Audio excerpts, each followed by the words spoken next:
محترم جناب جاوید قصوری صاحب، جناب سردار ظفر حسین صاحب، محمود الحق صاحب اور میں تمام رانا افتخار صاحب موجود ہیں، ہمارے میاں عمیر مسعود صاحب، نصیر وڑائز صاحب اور بہت سارے ایسے ہمارے چودھری یاسین صاحب ماشاءاللہ، اور میرے بائیں جانب بھی تمام ہمارے زعماء کرام اور کسان اتحاد کے اور کسانوں کے مختلف پلیٹ فارمز کے اور کسان بورڈ کے اور کاشتکاران انجمن کاشتکاران کے، ان تمام جو پلیٹ فارمز بنے ہوئے ہیں ان کے نمائندوں سے آج ہم نے مشاورت کی ہے۔ سب لوگ یہاں منصورہ تشریف لائے، اور سچی بات یہ ہے کہ جب ہم کسانوں کے کاشتکاروں کے مسائل سنتے ہیں تو انتہائی پریشانی ہوتی ہے۔ پاکستان ایک بنیادی طور پر زرعی ملک ہے اور 60% سے زیادہ آبادی اس وقت دیہاتوں میں رہتی ہے، بستی ہے، اور ان سب کا ذریعہ معاش زیادہ تر کھیت ہیں، کھلیان ہیں اور زراعت ہے۔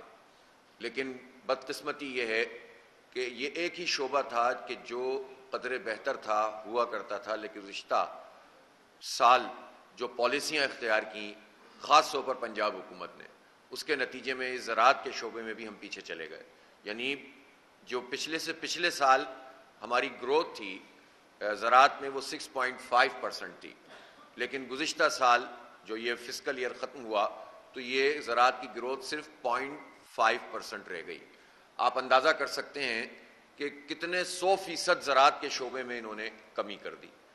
6.5 سے اگر 0.5 رہ گئی تو آپ سوچ سکتے ہیں کہ زراعت کے ساتھ کیا سلوک ہے جو یہ کیا جا رہا ہے۔ اور اس کی بنیادی وجہ یہ تھی کہ جب وزیر اعلیٰ صاحبہ کی طرف سے اعلان کیا گیا تھا کہ 3900 روپے کی گندم خریدی جائے گی اور یہ سرکاری ریٹ تھا، اب اندازہ لگائیں کہ حکومت کی طرف سے اعلان کردہ ریٹ سے حکومت پیچھے ہٹ گئی، اور یہ دھوکہ تھا، بہت بڑا فراڈ تھا، اور اس کے نتیجے میں جو بحران پیدا ہوا وہ یہ ہوا کہ 2100 روپے ایوریج میں یہ بوری گندم کی جو تھی وہ بکنے لگی، اور جو مڈل مین تھے ان کی چاندی ہو گئی۔ یعنی یہ اتنی کم قیمت پہ ان کی جب گندم نکلی ہے تو اس کے نتیجے میں کسان تو رل گیا، اس کو تو خرچہ ہی پورا نہیں ہوا، اور اس کی جو فروخت تھی اس کی خرید سے بہت کم ہو گئی۔ اس کے نتیجے میں کسان ان کو بدترین نقصان ہوا، اور پھر ہوا یہ کہ بعد میں مڈل مین تھے ان کی چاندی ہوئی، اور اس وقت جو بحران پیدا ہوا ہے اس بحران سے جو فائدہ اٹھا رہے ہیں وہ لوگ ہیں کہ جو انہیں درمیان میں کمایا ہے، اور وہ سب حکومتی اور ان تمام جو ہے جتنے بھی کوریڈورز ہیں ان میں نمایاں مقام رکھتے ہیں، مافیاز ہیں۔ اور اب ہو یہ رہا ہے کہ آٹا مہنگے سے مہنگا ہوتا چلا جا رہا ہے، کسان کو پیسے نہیں دیے، عوام سے پیسے وصول کر رہے ہیں۔ یعنی ہونا یہ چاہیے کہ کسان کو بھی سبسڈی ملنی چاہیے اور عوام کو بھی سبسڈی ملنی چاہیے، کیونکہ یہ نیشنل فوڈ سیکیورٹی کا معاملہ ہوتا ہے۔ یہ جو کراپس ہوتی ہیں جس میں گندم شامل ہوتی ہے، چاول شامل ہوتا ہے، یہ مکئی ہوتی ہے، یہ نیشنل فوڈ سیکیورٹی کے زمرے میں آتی ہیں کہ اس کے غذائی قلت اور بحران کو قابو پایا جاتا ہے حکومتوں کی سبسڈی سے، اور سبسڈی حکومت کیا چیز ہوتی ہے؟ عوام کے ٹیکسوں سے چلنے والی ہوتی ہے۔ ہم سے جب آپ بجلی پر ٹیکس وصول کرتے ہیں اور ناجائز طریقے سے وصول کرتے ہیں، ہم سے گیس پر، ہمیں پیٹرول پر فی لیٹر 100 روپے کی لیوی وصول کرتے ہیں عوام سے، تو اس کے بعد اسی لیے کرتے ہیں کہ بحران نہ پیدا ہو، تو عوام کو بھی سبسڈی ملنی چاہیے اور کسان کو بھی سبسڈی ملنی چاہیے۔ لیکن حکومت دونوں طرف سے کسان کو بھی بیڑا غرق اس کا کیا اور پھر اس کے بعد عوام کا بھی بیڑا غرق کر رہے ہیں، اور پیکیجز کا اعلان کرتی رہتی ہیں سی ایم صاحبہ۔ اور ہم ان سے یہ پوچھنا چاہتے ہیں کہ یہ کس بات کی نورہ کشتی ہے جو آپ سندھ سے لڑ رہی ہیں؟ سندھ میں جو حکومت موجود ہے اور پنجاب میں جو حکومت موجود ہے وہ علیحدہ علیحدہ نہیں ہے، آپ ایک ہی پی ڈی ایم ہے، اور آپ نے ہی رجیم چینج کیا تھا، آپ نے ہی پاکستان کو اس بحران میں مبتلا کیا ہے۔ آپ دونوں فارم 47 کی پیداوار ہیں، اور فارم 47 کی یہ پیداوار گندم کی پیداوار کو ہڑپ کر جائے، گنے کی پیداوار کو ہڑپ کر جائے اور کپاس کی پیداوار کو ہڑپ کر جائے، یہ نہ پنجاب کے عوام برداشت کریں گے نہ سندھ کے عوام برداشت کریں گے۔ آپ کا اپنا جو مقابلہ ہے وہ مقابلہ نہیں ہے، وہ نورہ کشتی ہے۔ ویسے آپ بہن بھائی اور سب کچھ بن کر ساتھ ملتے ہیں، ساتھ چلتے ہیں، ساتھ پورے سیاسی نظام پر مسلط ہو جاتے ہیں زبردستی عوام کی رائے کے بغیر، اور لوگوں کو بے وقوف بنانے کے لیے آپ سندھ اور پنجاب کے عوام کو، اب یہ عوام اس طرح بے وقوف نہیں بنیں گے، نہ سندھی بنیں گے نہ پنجابی بنیں گے۔ یہ تو سوال کریں گے کہ ہمارے کسان کا بیڑا غرق آپ نے کیسے کیا ہے۔ پنجاب کی زراعت پر اگر پورے پاکستان کی زراعت کا انحصار ہے تو یہ پنجاب کے کسانوں کے ترجمان اور کسان موجود ہیں، یہ آپ سے سوال کر رہے ہیں کہ آپ نے پوری قوم سے یہ جھوٹ کیوں بولا تھا؟ ہمیں یہ بتائیں وزیر اعلیٰ صاحبہ کہ اس وقت پاکستان میں جو ان پٹس ہیں، جو کسی بھی جو ہے وہ کھیت کو بناتے ہیں، جس کے ذریعے سے جو ہے وہ فصل لگتی ہے، وہ ان پٹس کو اتنا مہنگا انہوں نے کیسے کر دیا ہے؟ ہمیں تو اچھا نہیں لگتا کہ ہم پڑوسی ملکوں کی مثالیں دیں، پھر وہ کوٹ کرتے ہیں ہمارے حالات کو جو ہے ایکسپلائٹ کرتے ہیں، لیکن ہم ان سے پوچھنا تو چاہتے ہیں نا حکومت سے کہ آپ یہ بتائیے کہ جو 4,500 روپے کی آپ یوریا فراہم کرتے ہیں مختلف قسم کی، ذرا پڑوسی ملک سے پوچھا ہے کہ وہاں ریٹ کیا ہے؟ 900 روپے ہے پاکستانی ریٹ کے مطابق۔ آپ یہ جو 15,000 روپے کی ڈی اے پی دے رہے ہیں، یہ وہاں پر جو ہے 3900 روپے کی جو ہے وہ کسان کو ملتی ہے پاکستانی ریٹ کے مطابق۔ تو آپ ہمارے ساتھ کر کیا رہے ہیں؟ بجلی مہنگی، گیس مہنگی، اور اگر سولر سسٹم لگا کر لوگ اپنے ٹیوب ویل چلائیں آپ کو اس پہ بھی اعتراض ہوتا ہے، آپ وہ بھی نہیں چلنے دیتے، اور پھر کھادوں کو اتنا مہنگا کر دیں، دواؤں کو اتنا مہنگا کر دیں، بیجوں کو مہنگا کر دیں، اور بیج کے لیے آپ کے پاس کوئی پالیسی نہیں ہے، کوئی ڈیولپمنٹ ہی نہیں ہوتی پاکستان میں۔ آپ براجمان ہیں 45 سال سے، اور آپ نے اپنے بیج ڈیولپ ہی نہیں کیے۔ آپ ہائیبرڈ نظام کے اوپر لے کر آتے ہیں، جس کے نتیجے میں اگر آپ کو کچھ فصل مل بھی جاتی ہے تو اگلی مرتبہ زمین اس فصل کے وہ بیج جو ہے وہ اس قابل نہیں ہوتا کہ اس میں فردر فصل لی جا سکے۔ ظاہر سی بات ہے کہ وہ سب ایشوز ہیں جس سے پاکستان کا سب سے ونڈا ہے نا وہ نہیں ہے، چارہ نہیں ہے، اور ہمیں جو ہے وہ ہمیں کوئی پوچھنے والا نہیں ہے گورنمنٹ کی طرف سے، صرف نمائشی اقدامات، صرف فوٹو سیشن، صرف شوٹنگ کرنے کے لیے پہنچ جائیں، کبھی کشتی میں پہنچ گئے، کبھی کسی کھیت میں پہنچ گئے، تصویریں کھچائیں، اخبارات میں کروڑوں روپے کے اشتہار ہماری ٹیکسوں کے پیسوں سے دے دیے اور کہا ہم نے ریلیف دے دیا۔ یہ خیراتی پیکج سے مسئلہ حل نہیں ہوگا، پالیسی بنانی پڑے گی، ریٹ فکس کرنا پڑے گا، سبسیڈائز کرنا پڑے گا، اور اس کے ساتھ ساتھ سیلاب زدگان جتنے بھی ہیں، وہ جتنی بھی زمین جس میں سیلاب آیا ہے ان سب کے قرض ڈیفر کیے جائیں اور ان کو سہولت فراہم کی جائے، ان کو بیج میں سہولت سبسڈی فراہم کی جائے۔ میں حیران ہوں کہ یہ آئی ایم ایف کی غلامی کا جو انہوں نے طوق پہنا ہوا ہے، یہ آئی ایم ایف ان سے تو یہ بھی کہتا ہے کہ اپنی مراد کم کریں، یہ آئی ایم ایف تو ان سے یہ کہتا ہے کہ اپنی گاڑیاں چھوٹی کریں، اپنا فری پیٹرول اور اپنی فری گیس اور بجلی ختم کریں، اپنی مراد میں کمی کریں، تو یہ تو کوئی بات نہیں مانتے یہ۔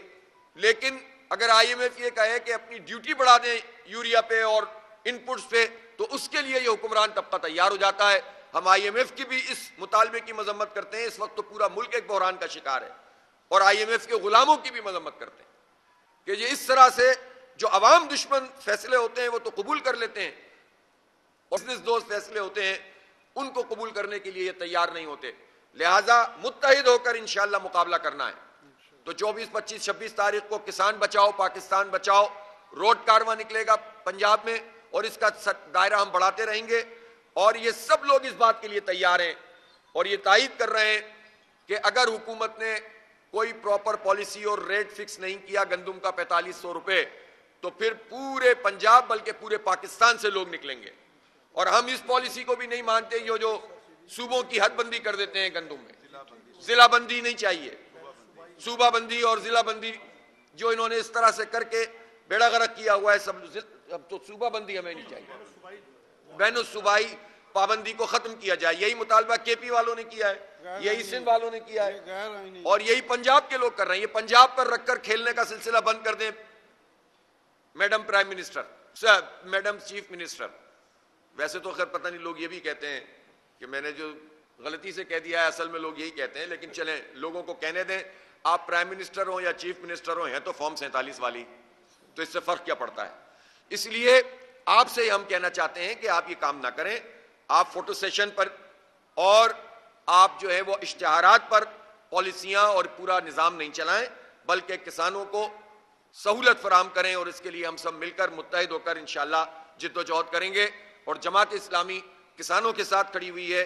میں تو باقی پارٹیوں سے بھی کہتا ہوں کہ وہ کسانوں کی آواز بنے۔ بدقسمتی یہ ہے کہ پاکستان میں جو پولیٹیکل پارٹیز ہوتی ہیں، چونکہ اس میں یا تو بڑے بڑے جاگیردار اور وڈیرے ہوتے ہیں یا شوگر مافیا ہوتی ہے، یعنی آپ عام دکاندار سے کہتے ہیں کہ ٹیکس نیٹ میں آؤ، میں یہ پوچھنا چاہتا ہوں کہ پاکستان میں شوگر کی جو ٹریڈ کرنے والے جو کمپنیاں ہیں وہ 85 ہیں 84 ہیں, وہ ان میں سے کوئی ایک بھی پراپر ٹیکس نیٹ میں نہیں ہے. جو اربوں اور کھربوں روپے کا کاروبار کر رہے ہیں وہ ٹیکس نیٹ میں نہیں آتے, ان کا کوئی حساب کتاب نہیں ہوتا, اور ان کو پروٹیکشن یہ ساری پارٹیاں فراہم کرتی ہیں. کسی ایک پارٹی نہیں ہے, یہ جو اپوزیشن ہو یا حکومت ہو, اس میں بڑے بڑے مافیاز ہیں جو زراعت کو بھی تباہ کر رہے ہیں, کسان کو بھی تباہ کر رہے ہیں, مزدور کو بھی تباہ کر رہے ہیں, اور انڈسٹری کو بھی تباہ کر رہے ہیں, اور عملاً تو پاکستان کو تباہ کر رہے ہیں. تو ان میں سے کوئی بھی کسانوں کی آواز بننے کے لیے تیار نہیں ہے. لیکن جماعت اسلامی تنہا نہیں چھوڑے گی, ہم آپ کا مقدمہ انشاءاللہ لڑیں گے, جدوجہد کریں گے, آپ کے ساتھ کھڑے ہوں گے. اور ہم 21, 22, 23 نومبر کو جو اجتماع کر رہے ہیں مینار پاکستان پر, اس میں بھی انشاءاللہ کسانوں کی بھرپور نمائندگی ہوگی. یہ ساری تنظیموں کو میں دعوت دے رہا ہوں, آئیں اور لاکھوں لوگوں کی موجودگی میں, پورے پاکستان کی موجودگی میں اپنا مقدمہ پیش کریں. اور انشاءاللہ تعالی اب یہ سلسلہ جو استحصال کرنے کا اور لوٹ مار کا سلسلہ یہ بند ہوگا. بہت بہت شکریہ. وآخر دعوانا الحمدللہ رب العالمین. ایک منٹ.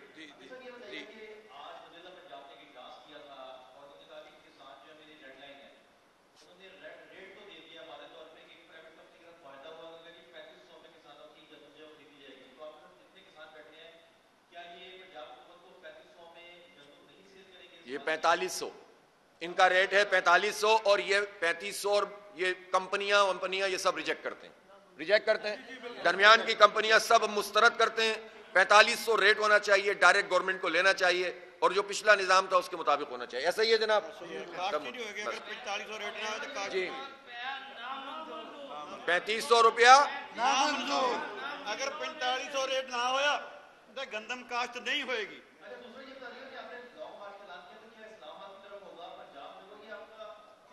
ابھی تو یہ آغاز ہے, ابھی کہاں. اب یہ روڈ کارواں ہے, کسان بچاؤ پاکستان بچاؤ.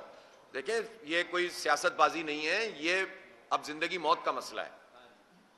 اب شہری لوگوں کو شاید اتنا اندازہ نہیں ہوتا کہ کسان کے ساتھ کیا سلوک ہو گیا ہے, کس طرح سڑک پہ آ گئے ہیں. بھائی جب آپ کی لاگت زیادہ ہوگی اور آمدنی کم ہوگی تو یہ 5 ایکڑ والا کسان کہاں جائے گا, مر جائے گا یہ. اور یہ بہت ہیں, یہ 10 ایکڑ تک کے لوگ 97% ہیں. آپ سوچیں تو صحیح کہ کتنی بڑی آبادی اس کے پھیرے میں آ رہی ہے. تو یہ برباد ہو جائیں گے تو پاکستان کہاں جائے گا, غذائی بحران پیدا ہوگا. اس لیے میں آپ سے یہ گزارش کرتا ہوں کہ ہم پورے پاکستان کو ان کسانوں کے ساتھ کھڑے ہونا چاہیے.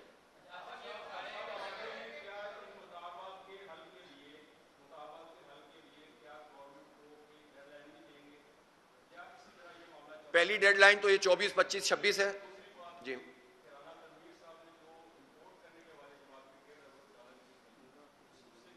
کیا امپورٹ اور ایکسپورٹ کا تو دھندا ہے جی پورا. دیکھیں یہ پہلے, ابھی آپ کو یاد ہے کہ یہ جو کہاں سے ہم نے امپورٹ کی تھی $1 بلین کی, یوکرین سے $1 بلین کی جو امپورٹ ہوئی تھی, اس میں پچھلی پی ڈی ایم کی حکومت, پھر درمیان میں انٹرم گورنمنٹ, اور اس کے بعد کی حکومت, یہ تینوں پی ڈی ایم ہیں. ان تینوں پی ڈی ایم والوں نے آج تک جواب نہیں دیا. کمیٹی بنائی اور ٹائیں فش. $1 بلین اس وقت جب ہم کشکول لیے پھر رہے تھے کہ ہمیں پیسے دے دو, اور یہ ڈز لگائی گئی تھی جبکہ گندم ایکسس موجود تھی. تو یہ امپورٹ میں بھی بحران پیدا کرتے ہیں, اور پھر بحران پیدا کر کے ایکسپورٹ, یعنی پہلے ایکسپورٹ کر کے بحران پیدا کرتے ہیں, پھر اس کے بعد امپورٹ کر کے, تو دونوں میں کھاتے ہیں. یہ چینی میں بھی یہی کرتے ہیں. اب ایکسپورٹ جب کی تھی چینی کی, انہوں نے 2 چیزوں کو انشور کیا تھا کہ ایک ریٹ پہ کوئی فرق نہیں پڑے گا, اور دوسرا, اور شوگر ملیں 1 نومبر کو کھلیں گی. اب 20 نومبر کی بات کرتے ہیں. یہ ڈیلے کیوں کرتے ہیں؟ ڈیلے اس لیے کرتے ہیں کہ تاکہ وہ تو بیچارہ گندہ لگایا ہوا ہے, وہ کہاں لے کے جائے گا کسان. ریٹ کو ڈاؤن کروا دیتے ہیں. ریٹ کو ڈاؤن کروانے کے بعد گنا خرید لیتے ہیں, خود اس کا وزن کم ہو جاتا ہے. ایسا ہی ہوتا ہے نا, اس کا وزن کم ہو جاتا ہے, وزن بھی کم ہو جاتا ہے, ریٹ بھی کم ہو جاتا ہے, ہر طرح سے کسان رل جاتا ہے. اس کے بعد پھر یہ جو ہے وہ اونے پونے خریدنا شروع کرتے ہیں اور تحقیر الگ کرتے ہیں. پھر پیسے واپس بھی نہیں کرتے. خود میاں برادران کی شوگر ملوں کے پیسے لینے کے لیے لوگوں کو کورٹوں میں جانا پڑتا ہے. میں غلط تو نہیں کہہ رہا؟ بالکل صحیح کہہ رہے ہیں. کروڑوں اربوں روپے کسانوں کے جو ہے وہ گنے کے پیسے نہیں دیے ہوئے ان ظالم لوگوں نے. کون؟ یہ کام شروع ہو گیا ہے, اور یہ کسان بچاؤ پاکستان بچاؤ تحریک آگے بڑھے گی. جی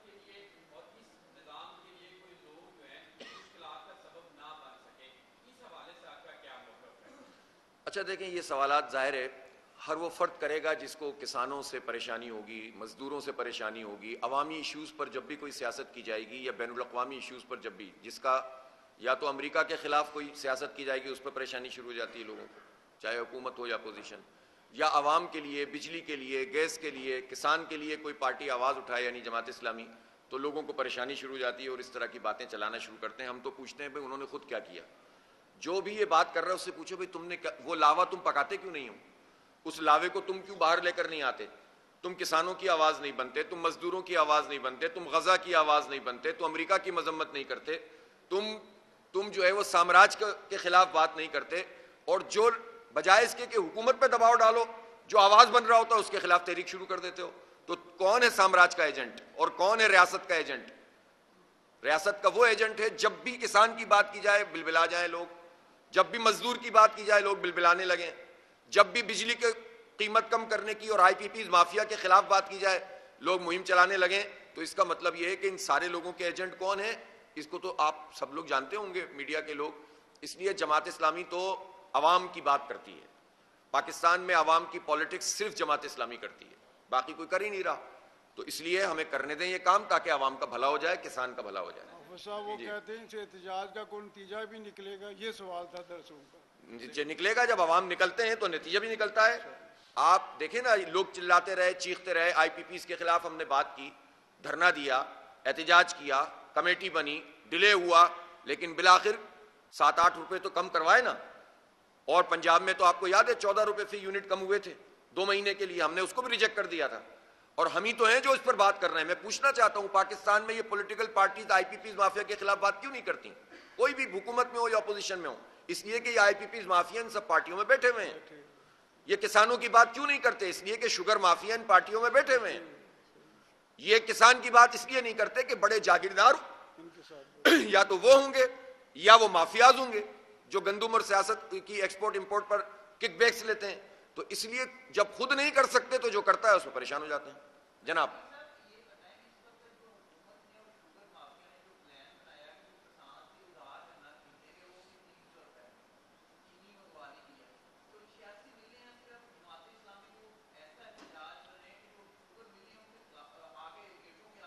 سب ہوگا.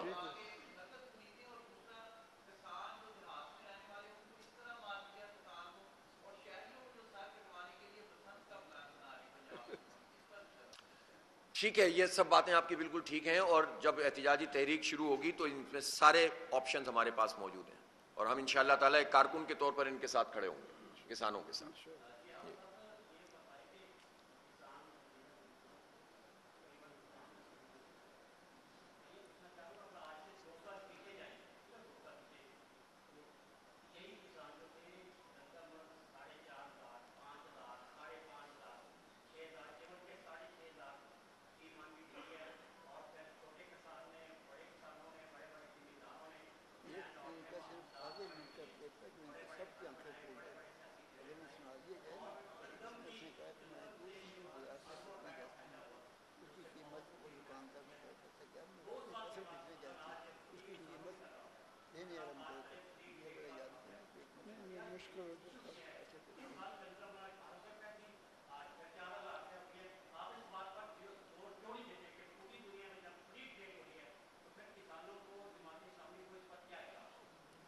اچھا دیکھیں, یہ حکومت کے اس طرح کے جو موقف ہوتے ہیں ظاہر ہے وہ بیان کرتے ہیں کہ کسانوں کو کیا مسئلہ ہے, فری ٹریڈ ہونی چاہیے, فلاں ہونی چاہیے. تو جہاں کی یہ مثالیں دیتے ہیں وہاں کوئی پالیسی بھی تو ہوتی ہے نا, کسان کی پروٹیکشن بھی ہوتی ہے, نیشنل فوڈ سیکیورٹی بھی ہوتی ہے.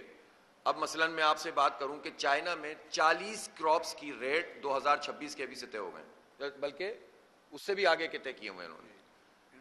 اب 29 کے برابر والی ملک میں ہمارے ہوئے ہوئے 29 کراپس کے ریٹ طے ہو گئے. ٹھیک ہے نا, چائنا میں جس نے گڑبڑ کی. تو آپ ذرا سا اپنے حکومت والوں سے یہ بھی تو پوچھیں نا کہ چائنا میں تو ایگریکلچر کے منسٹر کو سزائے موت ہوئی ہے, تو آپ کیا جو کک بیکس لے رہے ہیں ان کو کہاں ٹنگنا چاہیے؟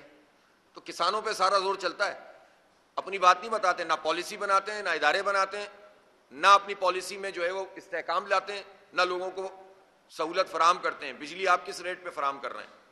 آپ جو ہے وہ ڈی اے پی کس ریٹ پہ فراہم کر رہے ہیں؟ آپ یوریا کس ریٹ پہ فراہم کر رہے ہیں؟ اور باتیں کریں فری ٹریڈ کی, تو یہ زیب نہیں دیتی. جو ہمارے ملک کے گیون سرکمسٹانسز ہیں, جو حالات ہیں, اس کے مطابق ہی پالیسی بنے گی اور اس میں ہی عوام اور کسانوں کا فائدہ دیکھنا ہوگا. بہت شکریہ جناب.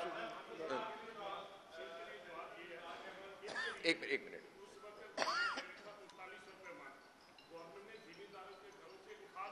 ہاں سن لیا.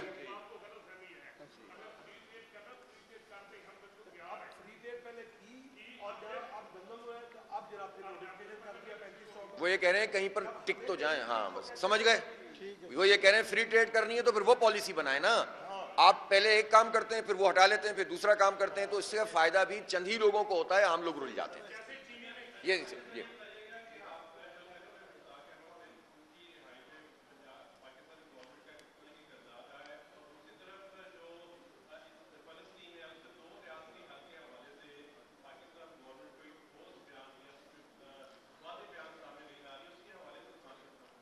جماعت اسلامی تو مسلسل سڑکوں پہ ہے, احتجاج کر رہی ہے, ملین مارچ کر رہی ہے.